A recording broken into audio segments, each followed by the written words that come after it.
గట్టిగా షర్మిలను ఆశీర్వదించండి, ఎంపీగా గెలిపించండి. కడప నియోజకవర్గ ప్రజలకు విజయలక్ష్మి పిలుపు. అమెరికా నుంచి వీడియో సందేశం. ఇది వైసీపీకి ఎదురు దెబ్బే. రాజకీయ విశ్లేషకులు చెప్తున్నటువంటి మాట. షర్మిలను ఆశీర్వదించండి. ఇప్పుడు ఏపీల పంచాయతీ ఎంత ఘోరంగా ఉందంటే, జగన్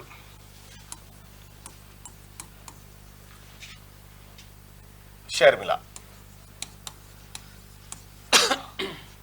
మధ్యలో విజయమ్మ.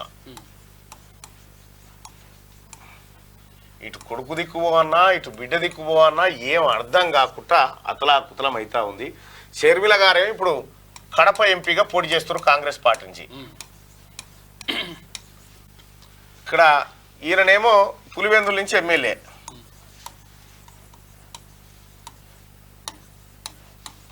అయితే విజయమ్మ అమెరికాలో ఉన్నది. అయితే ఇక్కడ మనం షర్మిలను గెలిపించండి అంటే వైసీపీ నోడగొట్టరు అన్నట్టే కదా. అయితే ఇది ఎదురు దెబ్బ దాకపోతుందని చెప్తా ఉన్నారు. వాస్తవానికి ఏపీలో పాలిటిక్స్ చాలా హాట్గా ఉన్నాయి. ఎంతంటే ఓటుకు 4 నుంచి 5 వేలు దాకా పురుస్తుంటారు.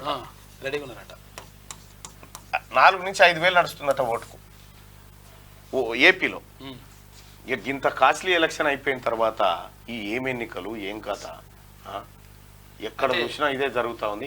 కాకపోతే ఇప్పుడు విజయమ్మ ఆల్రెడీ ఒక వీడియో సందేశం పంపింది, షర్మిల కోటేయండి అని. ఇక షర్మిల కోటేయరని అంటే కొడుకును ఓడగొట్టరు బిడ్డను గెలిపిరని చెప్తుంది.